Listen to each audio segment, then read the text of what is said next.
இங்க நாங்க பிளவிட்டுட்டோம்னா நர்சரி வகுப்புல எழுத்து சொல்லிக் கொடுக்குற ஆசிரியர்கள்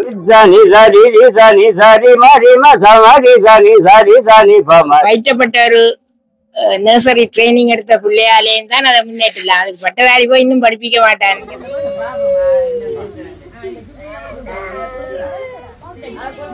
கடிகால வேயப்பட்ட ஒரு நல்ல ஒரு காற்றோட்டமான நல்ல ஒரு சூழல். அப்படி எப்படியான சூழல் மக்கள் யாவரும் ஒரு மிகவும் சிறந்த பண்டிகையாக கொண்டாடுவார்கள். அந்த காலத்துல போய் பட்டம் எடுத்தனால் நான் இந்த பிரைமரில படிப்பிக்கிறது ரெண்டு வைக்கிறேன் எல்லாரும். அதான்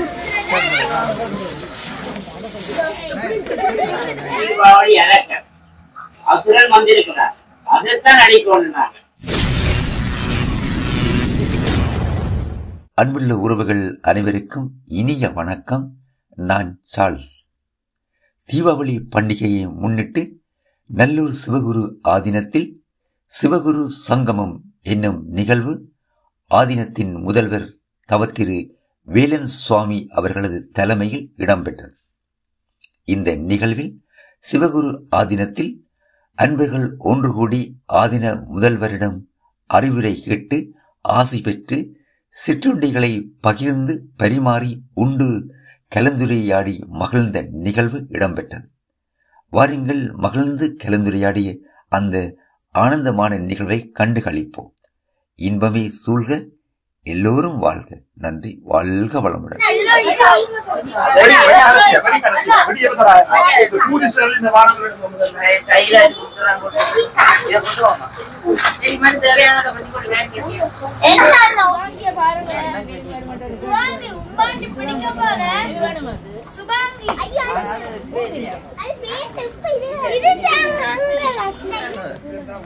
எல்லாம்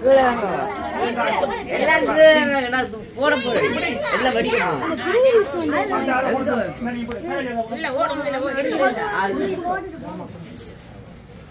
வேற யார்?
உலகங்கம்மா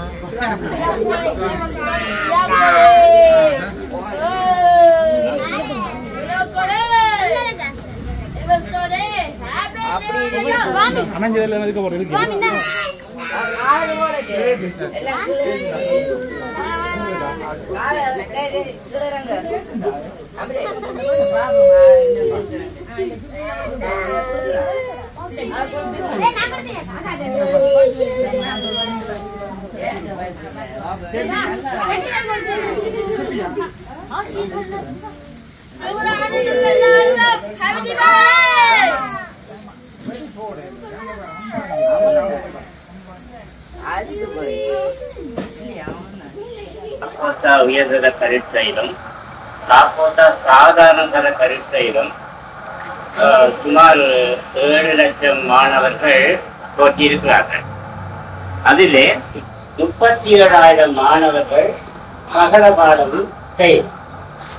37,000 மாணவர்கள் சகல பாடங்கள் பெயர் விட்டிருக்கிறேன். 37,000 மாணவர்கள், 27,000 மாணவர்கள் ஏர், 10,000 மாணவர்கள் ஓயர், 37,000 மாணவர்கள் சகல பாடங்களும் ஒரு எடுக்க முடியாமல்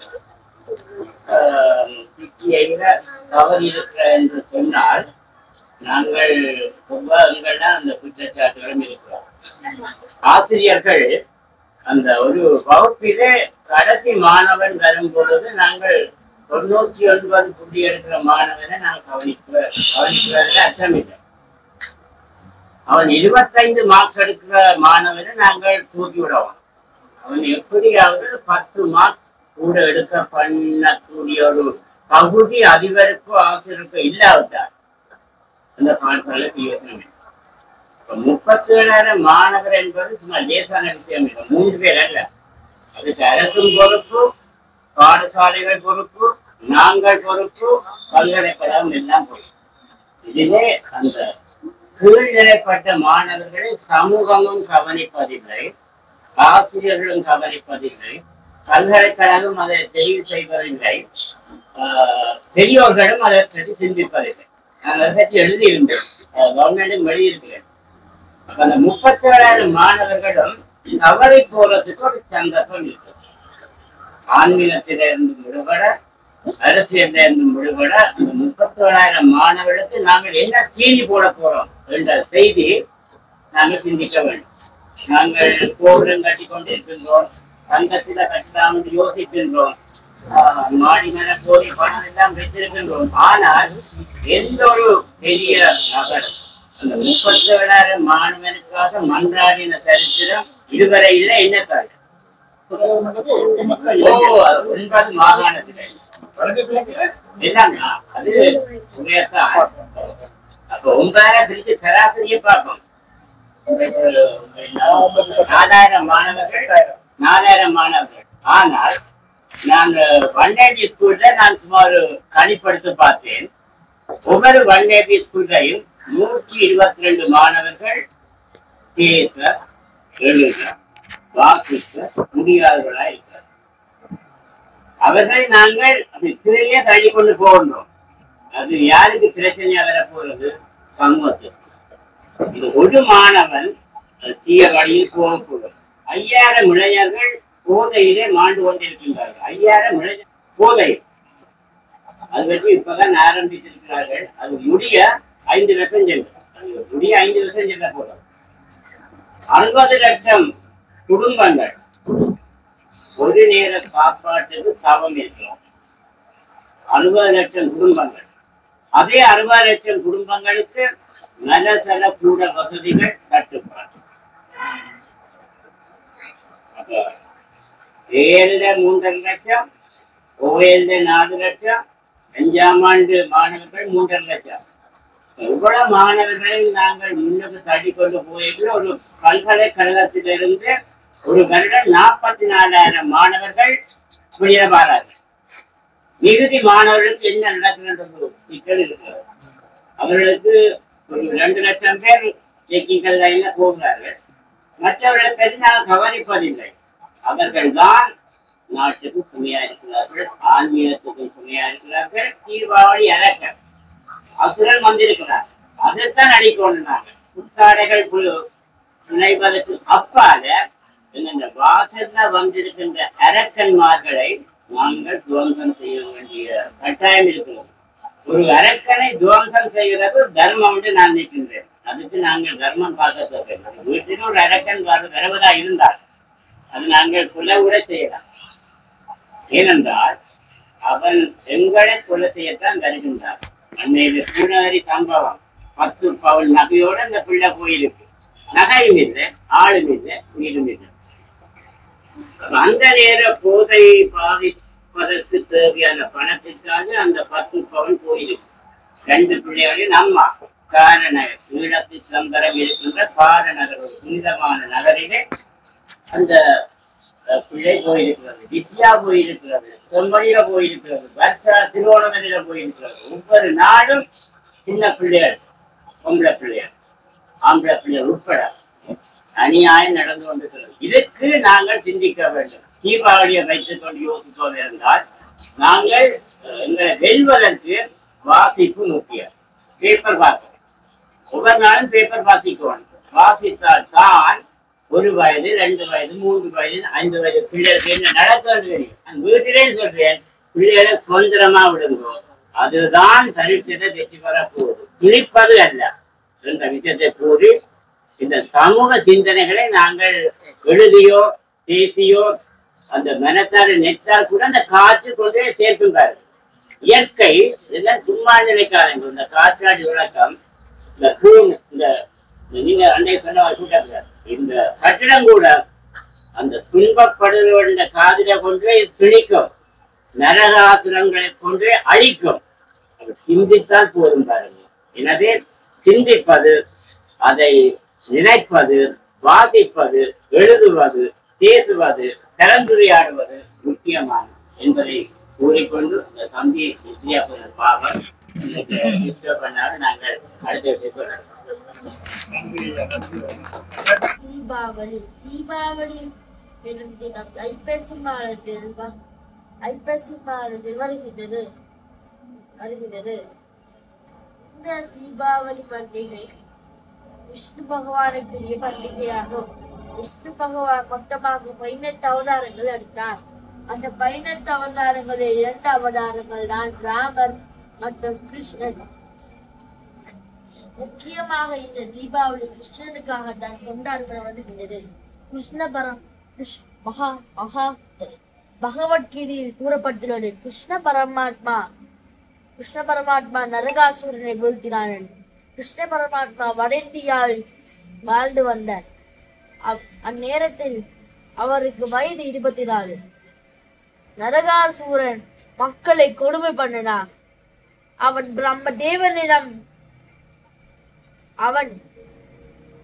பிரம்மதேவனிடம் வரம் பெற்றுள்ளான். அவன் சாகா வர வேண்டும் என்று கேட்டான். ஆனால் தேவரோ மனிதராக பிறந்தால் எவரும் சாகத்தான் வேண்டும் என்று. அப்ப அவர், நான் என் தாயின் மடியில் சாக வேண்டும் என்று கோரிக்கை விட்டார். அதை கேட்ப பிரம்மா ஆசி வழங்கினார்.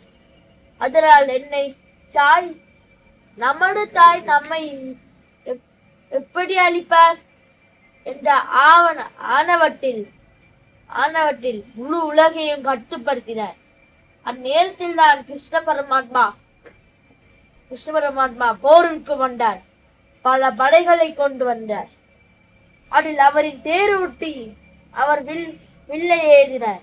அவரின் தேரோட்டி சத்தியபாமா பூமாதேவியின் அவதாரம். பூமாதேவிக்கும் வராக அவதாரத்தில் இருக்கும் போது வராகனுக்கும் பூமாதேவிக்கும் பிறந்தவர் தான் நரகாசுரன். இப்பொழுது சத்தியபாமா தான் பூமாதேவி. அப்ப அவ பிள்ளை எடுத்தார். கிருஷ்ணர் மைங்கருக்கு அரைப்பாட்டு பிள்ளை எடுத்து எய்தினார். அவர் இறுதியில் போரின் முடிவில் நரகாசுரனை வீழ்த்தி அடித்தார். அந்நேரத்தில் உயிர் பிரியும் சில 2 நிமிடங்களில் நரகாசுரன் கூறினான், நான் அழியும் இந்த திருநாளை மக்கள் யாவரும் ஒரு மிகவும் சிறந்த பண்டிகையாக கொண்டாடுவார்கள் சொல்லி உலகத்துக்கு ஆசி வழங்கி மண்ணுடன் கலந்தார். இது கிருஷ்ண பரமாத்மா நரகாசுரனை வீழ்த்தினால் நாங்கள் தீபாவளியை கொண்டாடுகிறோம். பிரச்சனையை அடையாளம் கண்டு சொல்லியிருக்கேன். மாணவர்கள் என்னுடைய மனம் ஒன்று சொன்னீங்க, தீர்வுகள் சொல்றாக்களும் குறைவா இருக்கு. அந்த தீர்வுகளை சொன்ன தீர்வுகளை நடைமுறைப்படுத்துறாங்க இன்னும் குறைவா இருக்கு. அந்த பிரச்சனைகளை சொல்பவர்கள் நிறைய பிரச்சனை திருப்பி ஒரே விஷயம். அப்ப அந்த அடிப்படையில வாசிப்பு பழக்கம் ஐயா சொன்னீங்க, நல்ல விஷயம். வாசிப்பு பழக்கம் அல்ல, நான் மற்றவர்களிடம் வேண்டுகோள் விடுக்கிறேன். இப்ப ஐயா எங்களோட சிவஞானராஜா ஐயா அவர்கள் மிக முக்கியமா இன்னைக்கு ஒரு நல்ல தீபாவளி நாள்ல அடையாளம் கண்டிருக்கிற ஒரு அரக்கன் உங்களோட சமூகத்துல இருக்கக்கூடிய ஒரு பிரச்சனை எல்லா பெரியவர்களும் சிந்தித்து கொண்டிருக்கிற விஷயம் தானே. அதுக்கு வேற என்ன தீர்வுகள் நாங்கள் செய்யலாம் என்பதை பற்றி ஏனியவர்கள் ஒரு சில கருத்துக்களை சொல்லுமாறு சுருக்கமா அந்த தீர்வை மட்டும் நேரடியாக சொன்னீங்கன்னா பொறுத்தனாரு நேரம் கருதி. சார் சொன்னார் 1000 பேர் எல்லா பாடங்களிலும் சித்தியின்மையை பற்றி சொன்னார். குறிப்பா சைவநெறி பாடம் மிக இலகுவான பாடம். அதுல கூட கணக்குகள் பெரிய பெரிய பாடசாலைகள்ல ஓலைப்படுத்தலாம் அமைய பாடம் சித்தி இல்லை. இதுக்கு நாங்கள் என்ன செய்வோம்னா ஆசிரியர்கள் பெற்றோர்கள் எல்லாருமே சேர்ந்து ஒரு இயங்கினாத்தான் நாங்கள் அதை சரியான முறையில கொண்டு வரலாம். இப்ப சார் சொன்னார் வாசிக்கிற பழக்கம் இல்லை, எழுதுற பழக்கம் இல்லைன்னு சொல்லி நான் செய்ததை பெருசா சொல்ல விரும்பல. அதை முன்மாதிரியா மெட்டாக்கள் பின்பற்ற வேணும் என்றதுக்காக வேண்டி சொல்றேன். இதே ஆசிரியர்கள் மத்தியில் எடுத்து செல்றது நல்லது. இப்ப நான் கடந்த ஒரு 5 வருடங்களாக நான் கற்பித்த பாடசாலையில எழுத வாசிக்க தெரியாத மாணவர்களுக்கு ஒரு ஸ்கீம் ஒன்றை போட்டு வலயத்தை பர்மிஷன் எடுத்து நான் அதை சேர்த்திட்டமாக செய்து கொண்டு வந்தேன். அப்ப ஆரம்பத்துல நான் அந்த சின்ன வகுப்பு பிரைமரி வகுப்புல தான் அதை செய்தேன். நான் செய்ய தொடங்க அவையில் கொஞ்சம் முன்னேற்றம் அடையாடு பெரிய வகுப்புல உள்ள எழுத வாசிக்க தெரியாத பிள்ளைகளையும் அந்த டீச்சர்ஸ் என்ற அந்த இதுக்கு அனுப்ப தொடங்கிட்டேன்.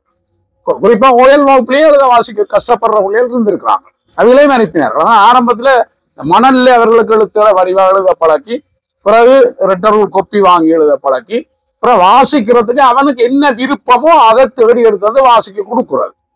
அப்ப சில வேளை அந்த சிலருக்கு அந்த சினிமாவில் கொஞ்சம் ஆர்வம் இருக்கும். அப்ப நான் அந்த நடிகர் நடிகர்கள் செய்திகள் கொண்டு வந்து கொடுக்குறாரு. அப்ப அவங்கள அதை வாசிப்பாங்க. அவங்க அதில் ஆர்வம் பெற வர வாசிக்க தொடங்குவாங்க. இதை கூட சில டீச்சர்ஸ் அதை பிள்ளையாக சொன்னார்கள். இவர் இப்படி இதெல்லாம் கொண்டு வந்து பிள்ளைகளுக்கு வாசிக்க கொடுக்குறாரு இந்த மாதிரி எல்லாம் சொன்னார்கள். எனக்கு தேவை பிள்ளை வாசிக்கும். அப்ப நான் அப்படி கொடுக்காம நான் அதை வாசிக்க ஆரம்பிச்சு பிறகு சொன்ன மாதிரி இந்த கதைகள் எல்லாம் எடுத்து ராமாயண கதையெல்லாம் அப்படி சின்ன சின்ன கதையெல்லாம் கூட அவங்களுக்கு தந்த பாட்டில் தாங்களாக படிக்க தொடங்கிட்டாங்க. அதே மாதிரி எழுத்தும் நல்ல வடிவாளர்கள் தொடங்கிட்டாங்க.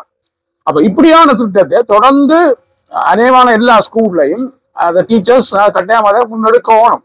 அப்படி இல்லாட்டி அதை தொண்டு நிறுவனங்கள் வாலண்டியர்ஸ் யாரையாவது போட்டு அப்படி செய்யற நல்லது. எல்லாரும் சம்மதிக்கமான செய்யறதுக்கு இப்படி செய்ய விரும்பினோம் இல்லை, ஏனோ தெரியாது. அதோட இன்னொரு பிரச்சனை காலத்துல போய் பட்டம் எடுத்தனால் நான் இந்த பிரைமரில படிப்பிக்கிறது ரெண்டு கேட்கணும் எல்லாரும் பிரச்சனை. இப்ப நான் செய்யவே கேட்கணும். நீங்க சார் A லெவலுக்கு வகுப்பு எடுக்கிறீங்க சார், அங்கே என் பிரைமரி போறீங்க, என்னையே கெடுக்கிற டீச்சர்ஸ் எல்லாம் இருக்கேன். அப்படி இல்லை. அந்த சின்ன பிள்ளைகள நாங்க சரியா இதைச்சாத்தான் A லெவலும் பிரச்சனை போவானாங்க. அதெல்லாம் விளங்குதில்லை. அப்ப இதை நாங்கள் ஒரு விழிப்புணர்வை எங்களோட ஆசிரியர்களுக்கும் பெற்றோர்களுக்கும் ஏற்படுத்தணும். அந்த பெற்றோர்களும் வந்து பிள்ளைகளை பள்ளிக்கூடத்துக்கு கொண்டே விடுறது, டியூட்டருக்கு தள்ளுறது, பர்சனல் கிளாஸ் போடுறது, 3 தான் முக்கியமா கவனிக்கமே தவிர வீட்டில அவையில் என்ன செய்யணும்ன்றதை அவங்க எடுத்து பாக்குறீங்க. அவ படிப்பிக்க தேவையில்லை. இன்னைக்கு என்ன செய்த நீ சும்மா கொப்பியை காட்டு அவ்வளவுதான், வேற ஒன்றும் தேவையில்லை. இன்னைக்கு ஸ்கூல்ல என்ன நடந்தது, எல்லா டியூட்டர்ல என்ன படிச்சா நீ அதை பார்த்து மேற்பார்வை செய்யறதுக்கு பெற்றோர் தயார் இல்லை, அல்ல பெற்றோருக்கு நேரம் இல்லை, அதுக்கு கிண பிரச்சனை. அப்ப இது பெற்றோர் மத்தியிலும் ஒரு பெரிய விழிப்புணர்வு வரணும்.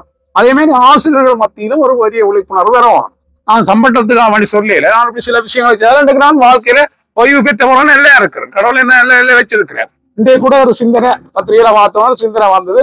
அப்ப சுவாமிகள்ட்ட கனாலம் பெறையில அப்படி வேற ஒண்ணு நாங்க 2 பேரும் வந்திருக்கிறோம். இந்த நல்ல ஒரு சுற்றாடல்ல இந்த சின்ன பிள்ளைகள் இவ்வளவு பேரும் கலந்து இருக்கிற ஒரு நிகழ்வில நாங்கள் பங்கு பெற்றி ஒரு எதிர்கால சமூகத்தை பற்றி ஒரு சிந்தனை நாங்கள் கலைக்கிறது ஒரு நல்ல ஒரு நிகழ்வு. மற்றது இப்ப ஒரு கடிகால வேயப்பட்ட ஒரு நல்ல ஒரு காற்றோட்டமான நல்ல ஒரு சூழல். அப்படி எப்படியான சூழல்ல நான் அப்படி நல்ல விஷயங்களை சிந்திக்க எங்களோட மனமும் நல்லா இருக்கும், நல்ல நல்ல சிந்தனைகளை சிந்திக்க நாங்களும் நல்லா வருவோம். அப்ப இது இன்னும் நிறைய பேர் வரணும்.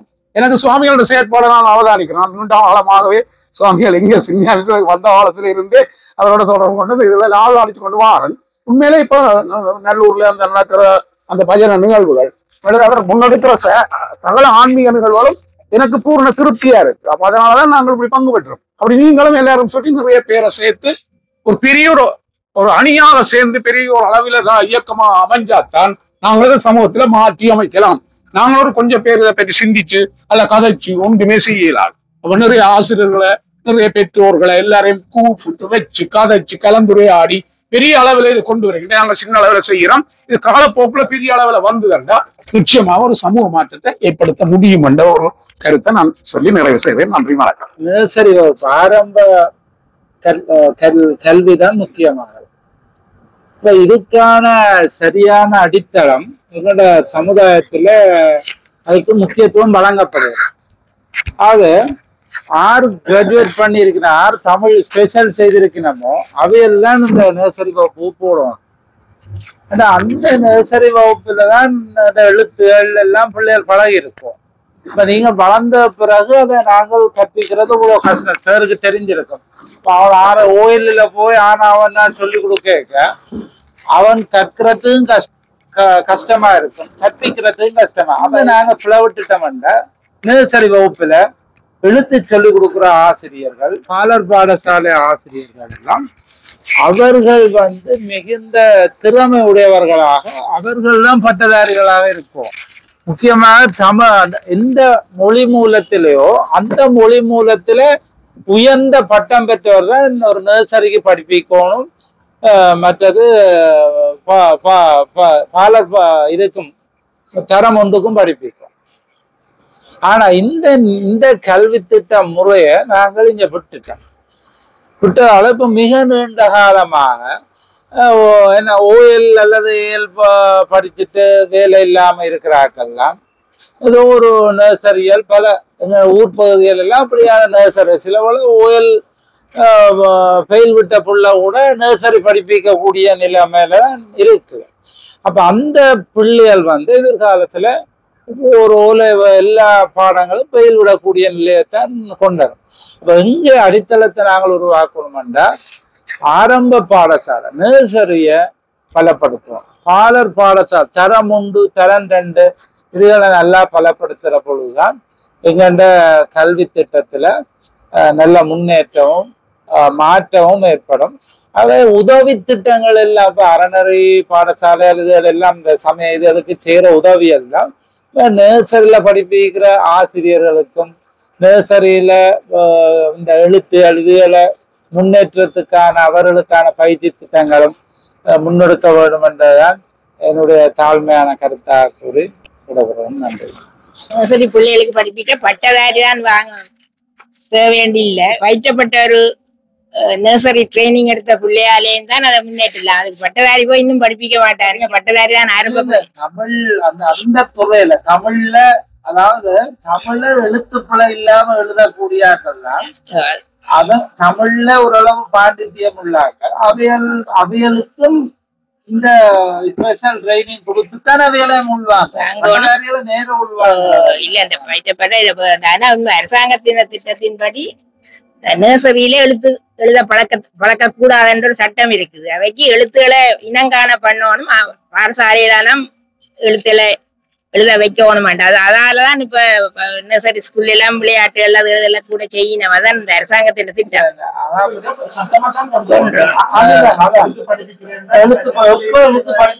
எல்லா பிள்ளைக்கும் ஜனவரியில பிறந்த பிள்ளைக்கும் டிசம்பர்ல பிறந்த பிள்ளைகளுக்கும் அதாவது நவம்பர் டிசம்பர் இடப்பட்ட பகுதியில பிறந்த பிள்ளைக்கும் வித்தியாசம் இருக்கு. ஜனவரி பிள்ளைகளை கொண்டு நாங்க கொஞ்சம் ஒரு வகுப்பு முன்னுக்கு சேர்க்கிறோம், அவையில் பின்னுக்கு நிற்கணும். இது எல்லாத்துக்கும் இதுகள் வெளிநாடுகள்ல எப்படி செய்யறாங்க, எப்ப எழுத்து பழக்கிறாங்க, இப்ப இதுகள் சரியா ஸ்டடி பண்ணி கொண்டுராச்சு எல்லாத்துக்கும் பிரச்சனைகள் இருக்கு, நான் ஏற்றுக்கொள்றேன். ஆனா பிரச்சனைகளை எல்லாருக்கும் சரியா அமுல்படுத்திக்கலாம், அது சாத்தியமா. எழுத்து எப்ப சொல்லி கொடுக்குறேன்னா இப்ப நர்சரியில ஒரு நர்சரியும் சொல்லி கொடுக்க அப்ப அது உளவியல் சார்ந்து ஆலோசனை எடுத்து சொல்லி கொடுக்கணுமா, இல்ல ஆண்டு ஒன்றில் எடுத்து சொல்லி கொடுக்கணுமா? ஏன் கேட்கிறேன் என்றால் இந்த முறை 70 நடக்கும்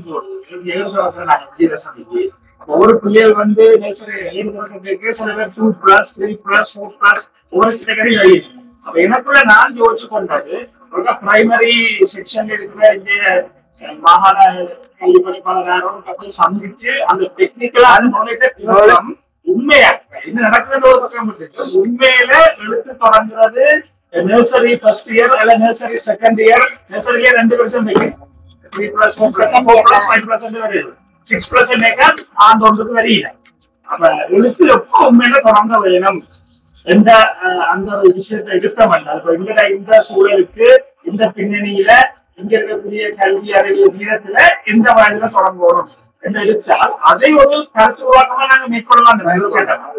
இங்க வந்து கிரேட் 1 எழுத பழக்கணும். 2+ வரையும் எழுத்தே சொல்லிக் கொடுக்க கூடாது, இனங்கானம் சொல்லிக் கொடுக்க கூடாது. அதை வந்து பிளே ஸ்கூல்ல நினைக்கிறேன். 3+4+க்கு எழுத்துல இனங்கான படிப்பிக்கணும். ஆனா இது ஆனா உண்மையில எழுதுறது கிரேட் 1 தான் அந்த சட்டம். இப்ப நான் பேரண்ட்ஸ் முதலே வழக்கி விடுகிறேன். அதான் அதெல்லாம் பிள்ளைகளுக்கு கருத்துல எழுத்துல இனங்கான சொல்லிக் கொடுக்க தெரியும். எழுத்தன் எழுத பழக்கிறது கிரேட் 1. ஆனா இங்க அப்படி அமல்படுத்தப்படுற இல்ல தானே. அதால சில பிள்ளைகள் வீட்லயே எல்லாம் எழுத பழகிட்டு போனா டீச்சருக்கு பிரச்சனை, அவசர மற்றவே பேசுவேன், நீங்களே வீட்டுல பழகிட்டு வர இல்லையா. அதான் இந்த விஷயத்துல கல்வி துறைகளும் சார்ந்து மாகாண மட்டத்துல இப்படியான விஷயங்கள் அதை ஆர்வம் காட்டுறது இல்லையா? அரசு பணியாளர்கள் ஏனோ தானமா அல்லது இதுக்கே ஒரு சட்டமா ஒரு விஷயத்தை கொண்டு வந்து ஒரு விதிமுறைகளை கொண்டு வர முடியாத நர்சரியில ஒரு கட்டுப்பாட்டை கொண்டு வர முடியாம இருக்கு. வடக்கு மாகாண மட்டத்தில் இருக்கணும். இண்டஸ்ட்ரி என்றால் அந்த நீங்க ஆர்வம் காட்டல அப்படியும் என்ன கல்வி திணைக்களத்துல மாகாண கல்வி திணைக்கள மட்டத்துல இப்ப நர்சரியில எல்லாம் பதிவு செய்யப்பட்டாலும் இப்பதான் புது கவர்மெண்ட் தான் அதை பத்தி கூட யோசிக்கணும். நம்ம டீச்சிங் அப்பாயின்மெண்ட் கொடுத்து அதை செய்யணும். இப்பதான் அந்த நர்சரி விஷயத்தை ஆண்டு ஒன்றுலாம் எடுத்து படிக்கணும்.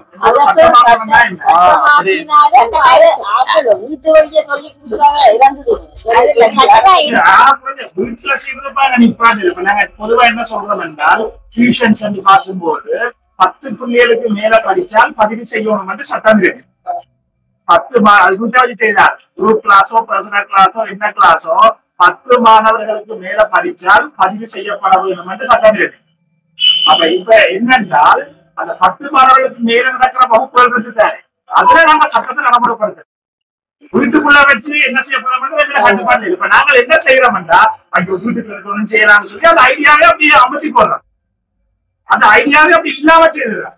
நான் சொல்ல வர்றது வீட்டுக்குள்ள இருக்கணும், நாம வீட்டுக்குள்ள தலையை நுழைக்க வேண்டாம். அவரவர் வீட்டுக்கு எதுவும் நடக்கட்டும்.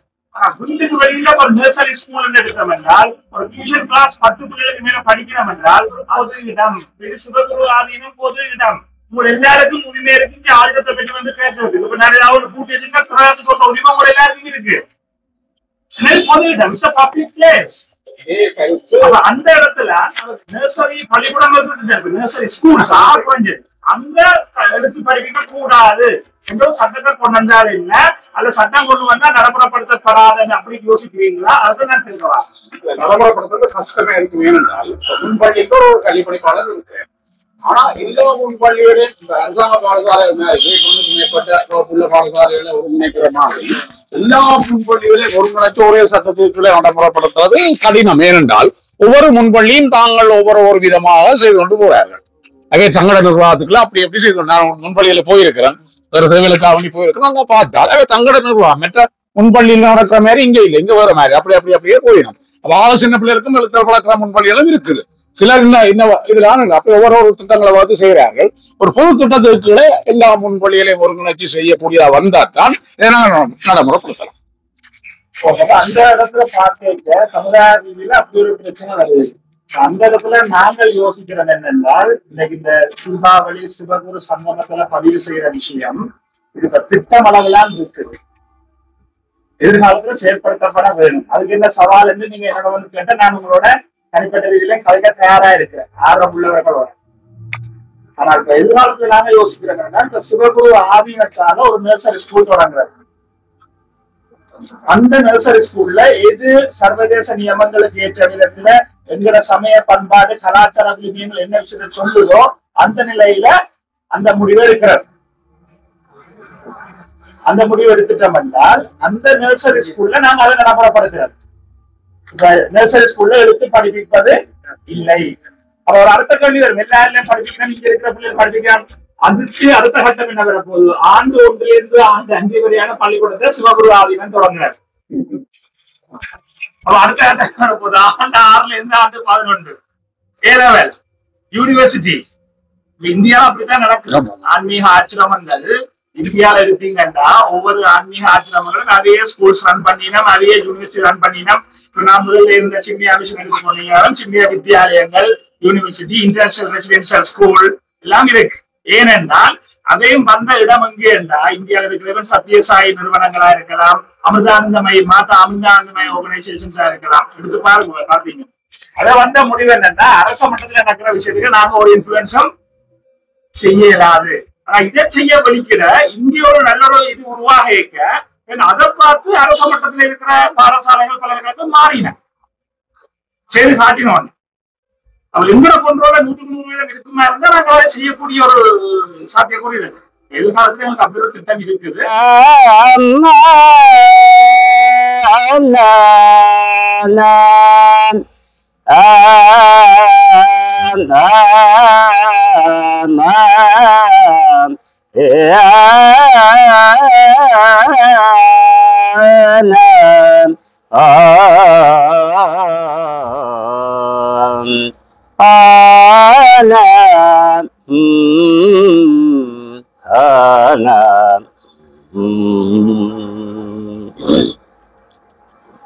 காக்கை சிறகினிலே நந்தலாலா,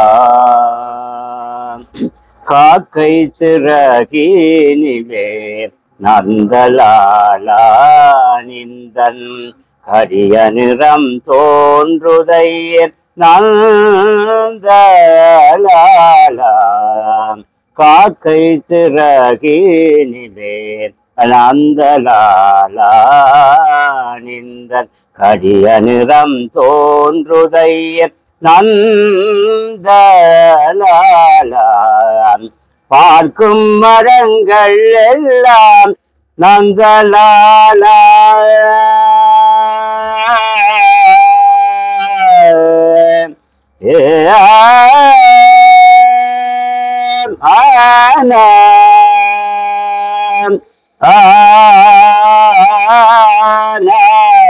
பார்க்கும் மரங்கள் எல்லாம் நந்தலாலா, நிந்தன் பச்சை நிறம் தோன்றுதையே நந்தலாலா,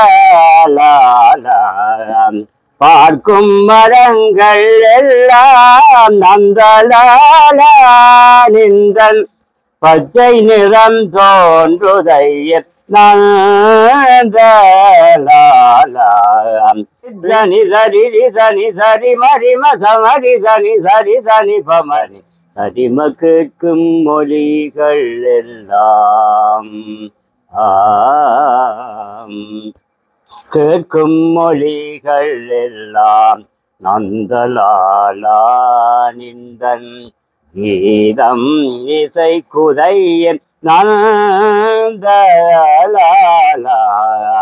கேட்கும் மொழிகள் எல்லாம் நந்தலாலா, நிந்தன் கீதம் இசை குதையன் நந்தலாலா, தீக்குள் விரலை வைத்தால் நந்தலாலா,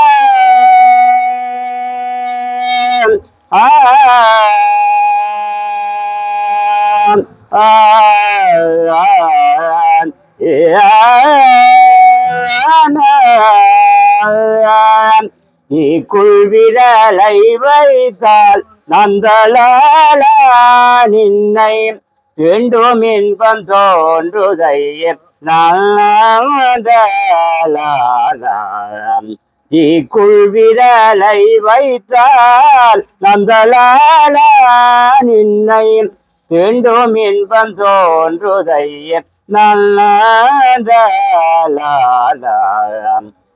சனி சரி சனி சரி மரிம சமரி சரி சனி பமரி சனி சரிம காக்கை சிறகினிலே நந்தலாலா, நந்தலாலா,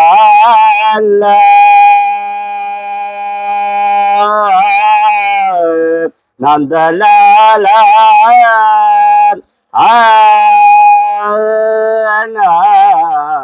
ததரனா ஆனா ஆ